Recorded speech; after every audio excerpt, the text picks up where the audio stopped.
team's first video, we talked about the recently accelerated digital transformation and reviewed various virtual technologies that support remote operations, communication, and collaboration. We saw that companies have exponentially increased their development, launch, and utilization of digital platforms and tools. Because of this investment and the ever-evolving need for digital transformation and networking, the shift towards digital is here to stay. Surveys involving more than 2,500 enterprise decision makers indicated that 92% of the employers feel that adapting to this shift in digital communication is their key to survival.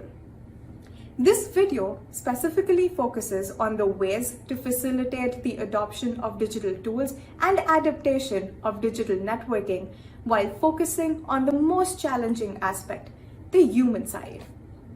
In essence, focusing on the human side of digital transformation will ensure that this change is sustainable and that its anticipated value is truly realized. Harvard psychiatrist VandenHeuvel coined the term human moment when defining meaningful connections and suggested that human moments require two factors: focused attention and physical co-presence. Working remotely threw a few curveballs when it came to physical co-presence, making it almost impossible to achieve. Detecting social cues and reading nonverbal communication became even more challenging without the natural support offered by physical co-presence. For a lot of us, the energy felt during discussions is simply not transferred through a computer monitor. Bridging these resulting human gaps will require more complex behavioral changes and emphasis on things that we still have control of: our focused emotional and intellectual attention, and our abilities to be more intentional with all our communication.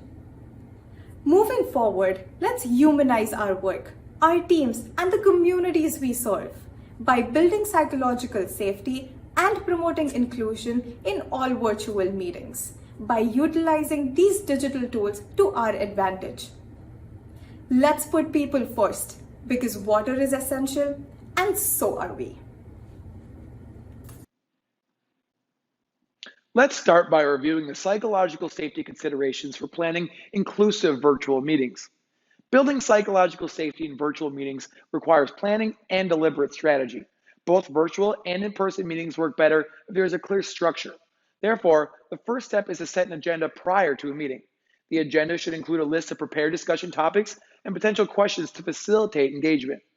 Unlike face-to-face meetings, where direct eye contact and body language can serve as a cue to prompt engagement, virtual meetings often require structured and deliberate engagement opportunities to encourage active participation. Planning for these engagement opportunities is of the utmost importance, with meetings being intentionally designed to produce human moments.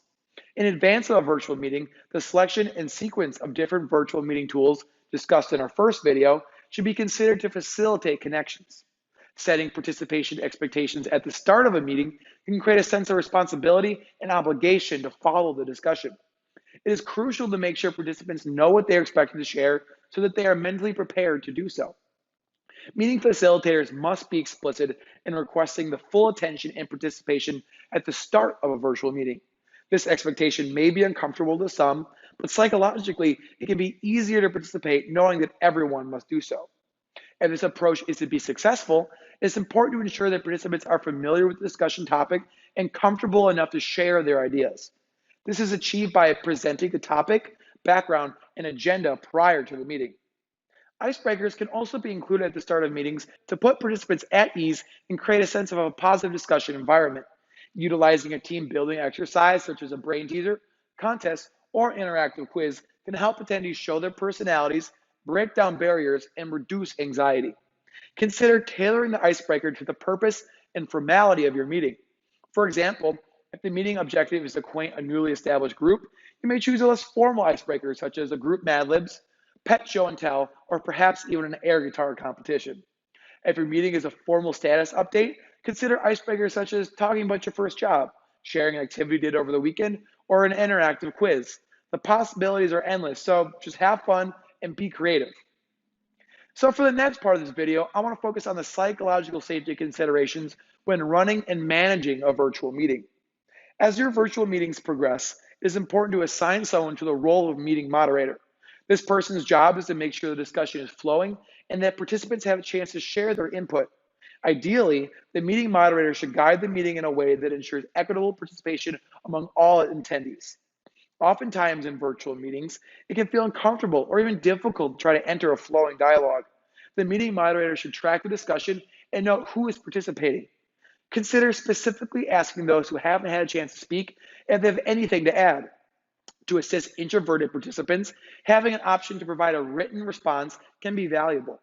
Tools such as an online polling, virtual whiteboards, and collaborative notebooks allow participants to contribute ideas in real time without the pressure to speak. Anonymous polls make it even easier to express opinions without concerns of being singled out. To help participants feel even more connected, encourage them to turn their cameras on so that fellow attendees can see facial expressions, social cues, and reactions during the discussion. Consider communicating well in advance of the meeting your expectations to have your cameras on. Seeing faces offers a sense of engagement and valuable cues to nonverbal communication. Further, looking into the camera gives an illusion of making eye contact. It is also important that nonverbal communication correlates with the verbal message. Generally, people tend to mimic the emotions on display. If the message communicated is positive and exciting, then the emotions signal enthusiasm.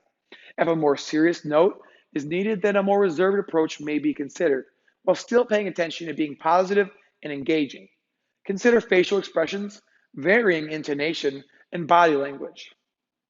When managing meetings, it is also important to continuously ensure that participants maintain their engagement.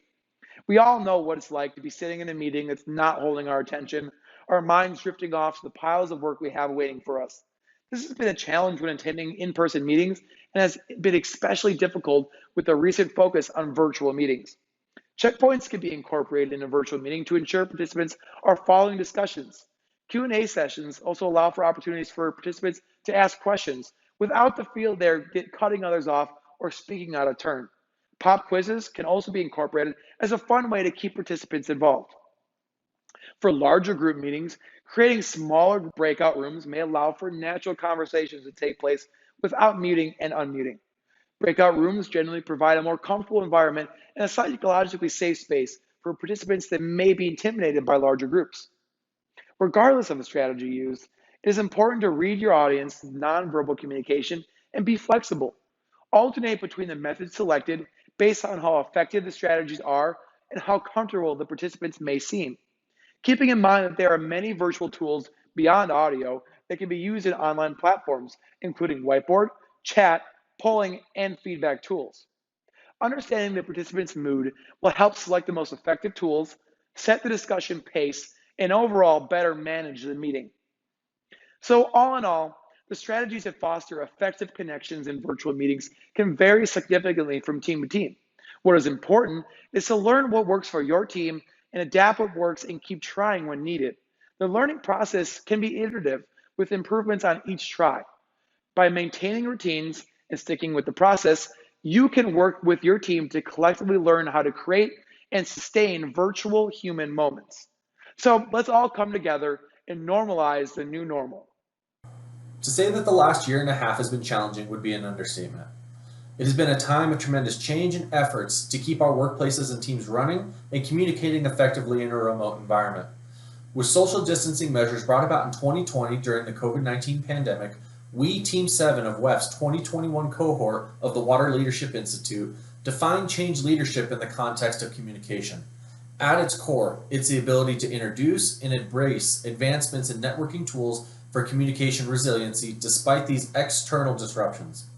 Through our 2 videos, we hope that you have found useful tools, guidance, and considerations for not only identifying and choosing the right digital platform for your message or your objective, but also how to better humanize our digital work environments and virtual communications with one another.